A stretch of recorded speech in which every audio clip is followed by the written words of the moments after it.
Oklahoma quarterback John Mateer being investigated for sports gambling. Will it affect his availability or eligibility? And former national champion quarterback Matt Flynn stops by. Locked On SEC starts right now. You are Locked On SEC, your daily podcast on the Southeastern Conference. Part of the Locked On Podcast Network, your team every day. And what is happening, everybody? Welcome into Locked On SEC. It's great to have you guys along. Shout out to our everydayers. I'm Chris Gordy. Thanks for making us your first listen. We are free and available wherever you get your podcasts and on YouTube, part of the Locked On Podcast Network, covering your team every day. And today's episode is brought to you by Monarch Money. Take control of your finances with Monarch Money. Use code Locked On College at monarchmoney.com to get 50% off your first year. All right, we got to dive into it as one of the big stories to come out the last 24 hours or so is pertaining to Oklahoma quarterback John Mateer going viral for an alleged sports gambling Venmo transaction. Late Monday evening, screenshots from a Venmo account that appeared to be John Mateer surfaced on social media. The images showed Mateer made two payments to someone back in November of 2022 with sports gambling in the memo line. Now, shortly after those images surfaced, the account's transaction history was deleted. Now, I can attest, I saw the link somebody had posted online. I pulled up the Venmo account, went back and saw those two transactions on there. They were like, there was only one other transaction ever on that account before these. So, this is back in November of 2022. So, early days, I guess, of Venmo, or, not too long after he started the account. And Mateer had yet to confirm the account belonged to him. Sooner Scoop's George Stoyer reported Tuesday morning that Oklahoma was aware of the matter, said Mateer is short Oklahoma. He's never gambled. Betting on college football games, of course, against NCAA rules for student athletes. And if Mateer was confirmed to have bet on other college games while he was a freshman at this time at Washington State, that was during this period, he could face a suspension or other punishments. But as of Tuesday morning, it was unclear what the NCAA knew, if they were going to do anything. And, I think a lot of folks generally, look, if you're a middle-of-the-road person, you don't have any dog in the fight, you're not an Oklahoma fan, but you don't really care about Mateer, Oklahoma, I think most people look at it and say it's much ado about nothing. Like, who cares? If the kid really made a bet with a friend, because that's what it looks like here, a teammate at when he was at Washington State, Richard Roten, and it's a sports gambling on November 20th, and then sports gambling in parentheses UCLA versus USC. First, you may not want to put the specific game that you bet on there in your Venmo notes, but regardless, I think most people said much ado about nothing. In fact, even Andy Staples of On 3, I saw, he posted a video saying, look, if it's just this, if it's just that Venmo transaction list, I don't think you can prove anything. And that's what it kind of comes back to is, what can you prove? Can you prove he actually made this bet? Yes, we have some sort of paper transaction in Venmo, but that's not like you went to a sports book and put your money into the machine. We got cameras of you placing the bet and then getting the bet paid out, whatever. Well, later Tuesday afternoon, Oklahoma, it was announced, would be investigating the series of alleged Venmo payments made by Mateer. And according to ESPN's Pete Thamel, Oklahoma officials said they plan to be, quote, proactive and exhaust every avenue in this investigation. And again, not clear if the NCAA also plans to open an investigation into his alleged Venmo history.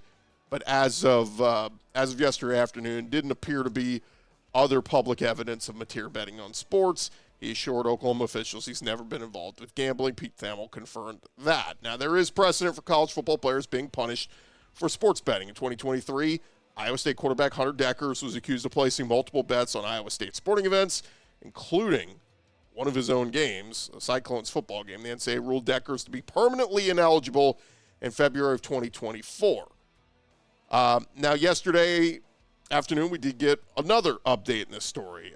John Mateer himself, like I said, denies betting on sports, but he took to social media to put out his statement, if you will, saying The allegations that I once participated in sports gambling are false.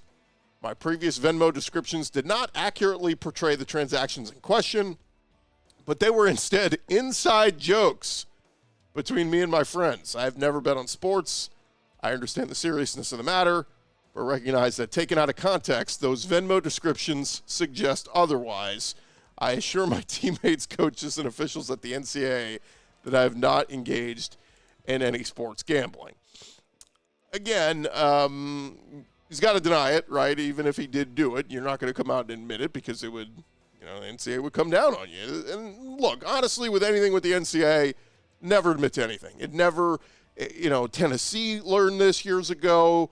You never be upfront with the NCAA because you always think, or people always think, oh, they'll go light on me. No, they still punish you. They still give you whatever. So just deny. If they can't prove it, they can't prove it. So for John Mateer, it's the right move here. But again, just the line that stands out to me, that these were instead inside jokes between me and my friends. Well, sports gambling, UCLA versus USC, on the week of UCLA versus USC back in 2022 just seems very, coincidental.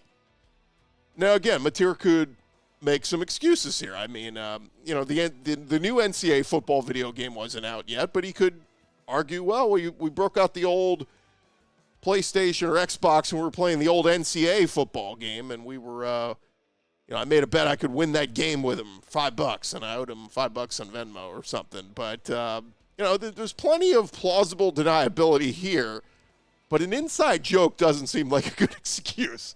Sports gambling, UCLA versus USC, inside joke? What's the inside joke? Explain it. Like, if I'm the NCAA, I want to know what's the inside joke? Again, largely, I don't care. And I think a lot of people don't care. But if you got Oklahoma on your schedule this year, and you look at John Mateer's track record, he's a pretty damn good quarterback. If they start 5-0, 6-0, and they're having an awesome year, I think you're going to have a lot of people coming back going, hey, John Mateer should maybe serve a suspension for betting on sports. But, again, I go back to it's Venmo transactions. It would be very hard to prove that he actually bet on those games. But, again, even I go back to if it was just a bet amongst friends and it's not a game you played in, I don't see, who is it hurting, right? It would be more, dire if he was quarterbacking for Washington State last year and you found out he bet on Washington State to lose to somebody or to beat somebody.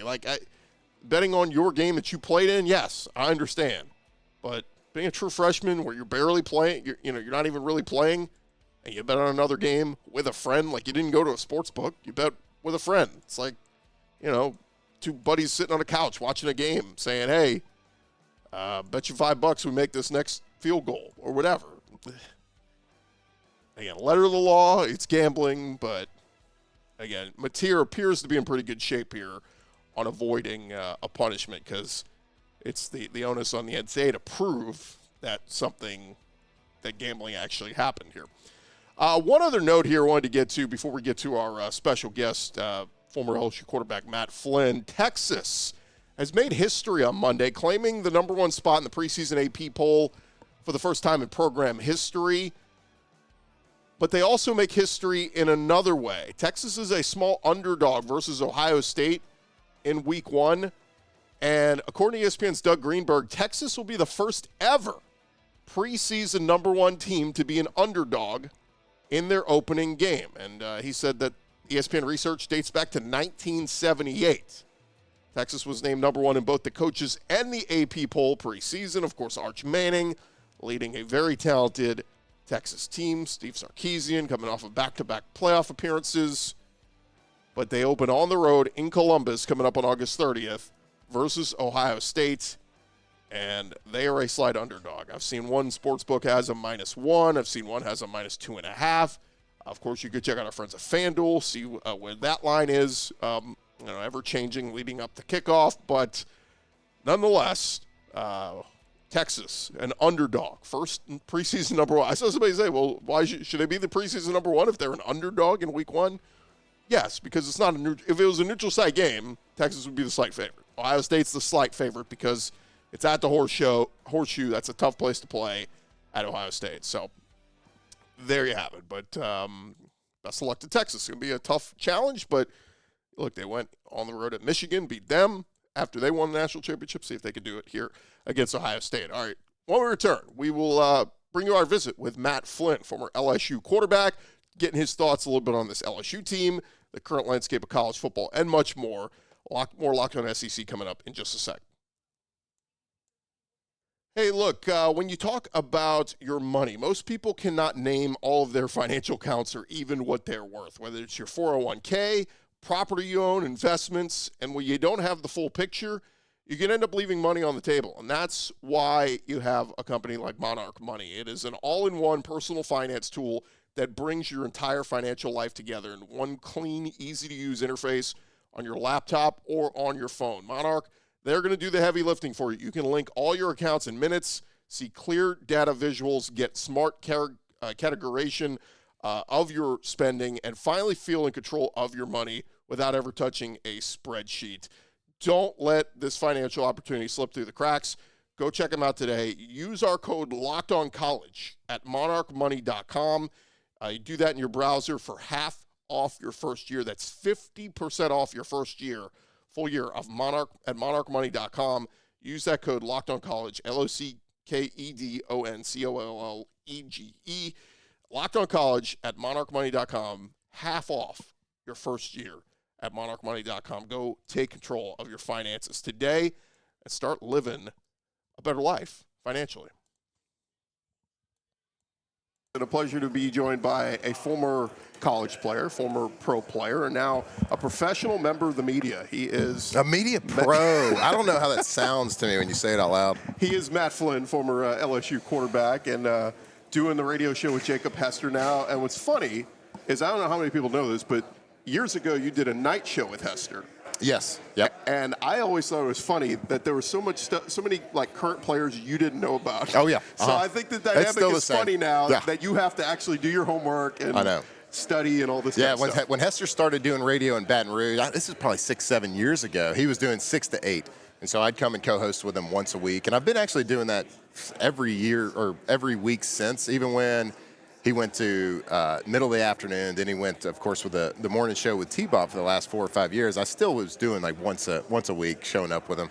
But yeah, it's always kind of been my shtick. It's like I'm really good with X's and O's. I'm really good with breaking down like the psychology of what an athlete's going through, like pregame and during a snap, and just I'm good at that aspect. But remembering people's names is tricky. So like when Jacob asked me if I would do the show, I just kind of blew him off. I was like, laughed. I was like, yeah, no, I've never even thought about it. Like, it's never even crossed my mind that I wanted to do something full time. I enjoyed my time coming on radio.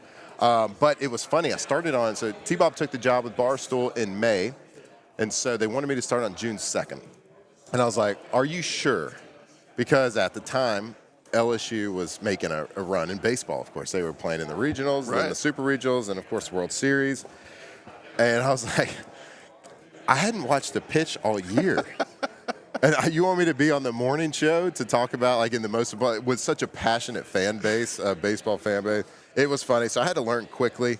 But certainly Jacob's the ultimate pro. He can kind of put the training wheels on me and kind of guide me through some conversations. But, you know, we're baseball fans now. And so now I got this notebook here. I'm studying people's names. Like, all right, here's all the people LSU brought in and stuff. Yeah. Look at you. You're doing some actual research. We're trying. I do want to go back because it's unique. For those who don't know, I'm an LSU grad, and we were in school at the same time. And so I was a student when, we got the clock ticking down against Auburn and, miracle to Demetrius Byrd and all that stuff. And, I mean, it's got to be crazy to look back on that season, how it played out. Because, again, like, this 12-team playoff now, a two-loss LSU team, they're in. No big deal. Sure. But back then, man, so many things had to happen. I remember driving back from the SEC championship game from Atlanta, and we have our friend on speakerphone giving us play-by-play of what was it? Was it West Virginia had to lose or Pitt or something? Yep. And it's like literally everything fell into place. It's got to be wild to look back on that. Yeah, I think you would be real challenged to ever find a college football season that was crazier than that one. I don't remember the exact stats, what it was, but I think something like 9 number 1 teams lost throughout the year, like 10 number 2 teams lost. Yeah. It was just a back and forth all season. We were ranked number 1, I think, 3 times during that season. We like to, claim that we were undefeated in regulation that year. We lost 2 triple overtime games. It was just a wild season. And to your story, I remember we're flying home from the SEC championship. We had just beaten Tennessee. Right. And we're flying home, and of course, there's no internet, certainly no on-air plane Wi-Fi or anything. And the pilot is giving us updates of that West Virginia game. And he's like, here's the score, blah, blah, blah. And so we're kind of looking around, like, do we have a shot at this thing? Like, are we still in it? And of course, he gives us the news that exactly what we needed to happen happened, and everybody erupts in the plane. We're all celebrating, and then our plane hits like the biggest pocket of turbulence you've ever seen in your life, and the plane just like mid celebration, everyone's excited. It just drops. I mean, what felt like 10,000 feet, we just dropped. Like 300-pound O lineman and D lineman jumping up and down. Oh, for sure. Yeah, well, you would think that would, but man, just a rogue pocket of air up there. The barometric pressure was off, and we just dropped, and it was terrifying. So we all thought we had a chance for the national championship. Then we thought we were going to die. So that was a fun night. It was exciting, but we stabilized. We made it. It is a crazy dynamic too, because I remember the last home game. We lose to Arkansas, and you're sitting there, the famous photo of you sitting there with like your hands on your knees, and it's like this. We just blew this thing. Fast forward 6 weeks later, and you're winning the national championship, holding up the Crystal Ball Trophy. It's crazy, that dynamic. Yeah, that was what a difference a couple of weeks can make, man. It was that Arkansas game. I mean, what a 3-headed monster they had on offense. Yeah. Darren McFadden. Yeah, Darren McFadden, Felix Jones, Peyton Hillis. I mean, I think they all had over 100 yards rushing that game. Just insane what they did, and then triple overtime. I had sprained my AC joint during that game. We truly left it on the field right there, and last game in Tiger Stadium, what a heartbreaker. But I guess we got the last laugh. Speaking of leaving it all on the field, you may not remember this, but that year, my senior year of college, we played intramural softball. And our schedule comes out, and we see that the football team has an intramural softball team. And first off, I'm like, well, that's not very fair. But then we have to go play you guys. And there's Jacob Hester, there's Matt Flynn, I think Harry Coleman, all these dudes who could all crush bombs. Yep. And here's me and my buddies from Rummel who... How'd we do? What happened? Well, you guys won. But I do remember I was playing catcher, and when Matt Flynn stepped in the box, I said, screw this. We got to talk some smack. I said, easy out, guys. Here we go. Easy out. Everybody out. Move in. I think you struck out, but then Jacob hit a home run. Get out of here. The only person I ever saw strike out in intramural softball was Justin Vincent. It was kind of not fair to let the football team weren't play, the team, so we had a year a couple times. There was one year we had Joe Lawrence on our team, who was opening day starter for the Blue Jays one year. We had a couple of guys that were draft picks out of high school, but they played football. But every year we got our butt kicked, either in the semifinals or the finals, by the rec team, the team that worked at the rec. Yeah. Because they were using 100% illegal bats. They were stuffing their bats with racquetballs. I'm convinced of it. Nobody was checking them. Nobody was checking them because they ran the league. The frat leagues were pretty good too. I mean, they were pretty good. There's some good quality teams out there over on the intramural fields.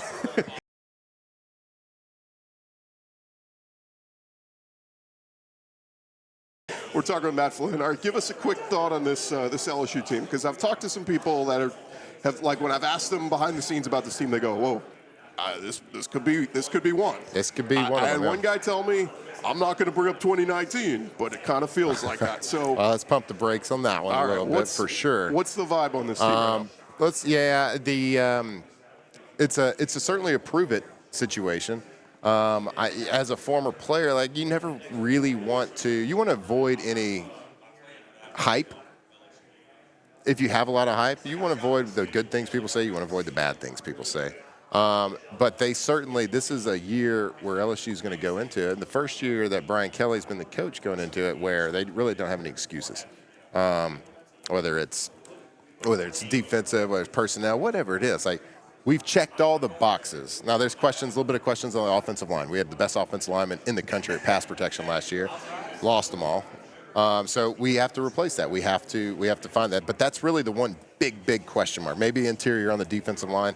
But this is a year with no excuses. You got a Heisman contender quarterback coming back from his second year starting, and I've always thought that, at least at the NFL level, the jump from year 1 to year 2 is the biggest jump that a quarterback will make in his progression as a quarterback. If you don't make it in that year 1 to 2 jump, it's hard to get it going 2 to 3 or 3 to 4. You'll get progressions, you'll get better as you go, but 1 to 2 is the biggest. So he's going from his first year starting full-time to his second. I expect that he will improve in a lot of things. And we had him on our show today, and we asked him, like, you did so many things well last year. You made so many throws. There's so many times so many things that you did that professional quarterbacks do. So there's not improving on a lot of what we're doing. But what's the one thing that you pinpointed, and when you self-scout, that Garrett Nussmeier needs to work on? And the first thing he said was taking care of the ball.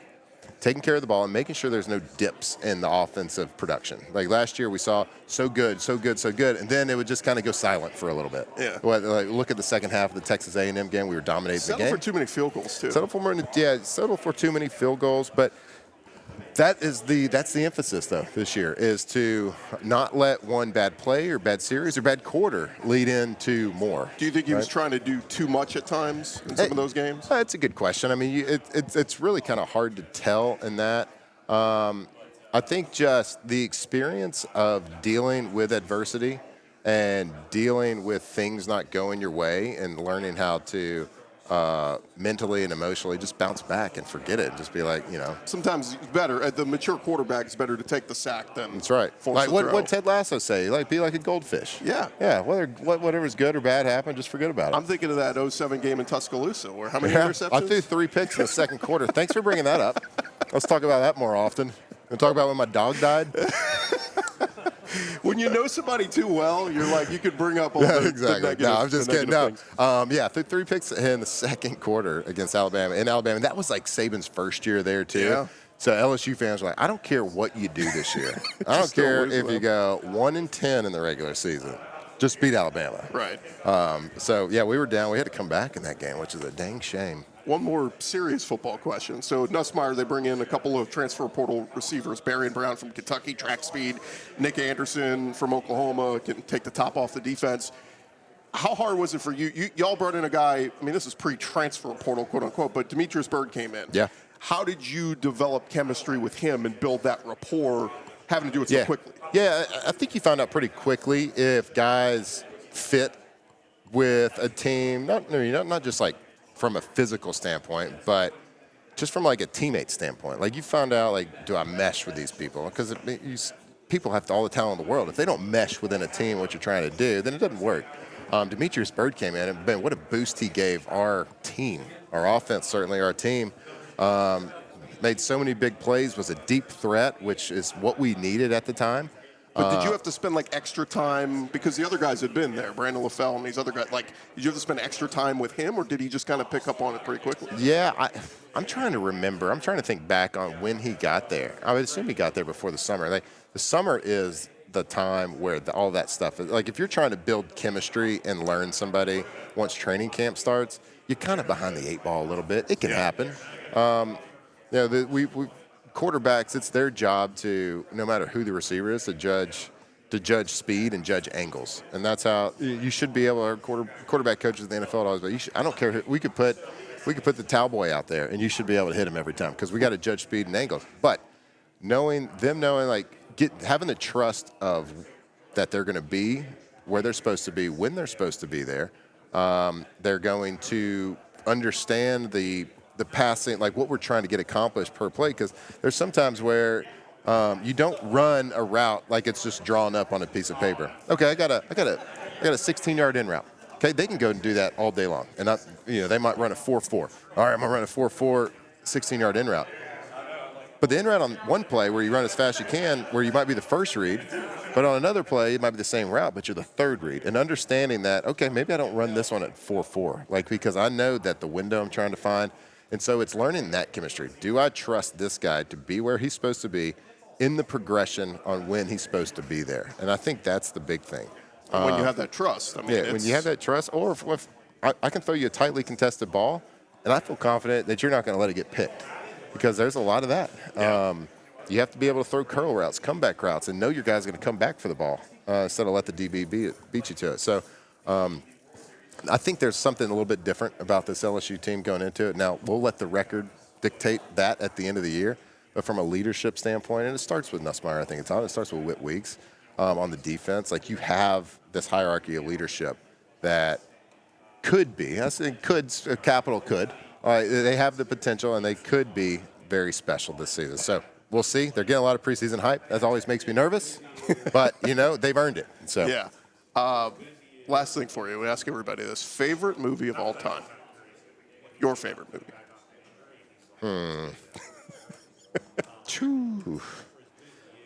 That's a tough question because there's so many genres. I think so. There's one movie on like at the tip of my tongue right now. Wait, can I guess? Yeah, Varsity Blues. Okay, all right. Look, I don't know why you guessed that. I'm not gonna say it's my favorite movie, but it's pretty damn close. You're Johnny Moxon. So I was gonna go with Interstellar. It's one of these movies that took me on an emotional roller coaster. Did you understand it? Like, I loved. Yeah. What's the other one he did? Christopher Nolan. Inception. Yeah, Inception. That one's a little bit trippy. I watched it for like the 5th time, and I don't think I still fully understand. Yeah, that one's a little bit trippy. I think Interstellar you can follow. But let me talk about Varsity Blues real quick. Okay. So my goal is we had this question. We were going to, all the players we could interview at SEC Media Day this week, we were going to ask them, do you know who Jonathan Moxon is? Seems like a pretty obvious question. Right. And so we were like, all right, we're going to set the over-under like 10 or 15% of the players there do know because they're all born after the year 2000. Right. Young pups. So we're like, for sure, Weeks will know and Garrett Nussmeier will know. For sure. We had Garrett on our show. We asked him, and he just looked at us and blinked. Oh, man. He didn't know who Jonathan Moxon was. So that's like probably the only bad thing I can say about him. Yeah, it's funny. I asked that question because I asked Anthony Richardson a couple years ago here. I said, "What's your favorite movie?" He said Venom.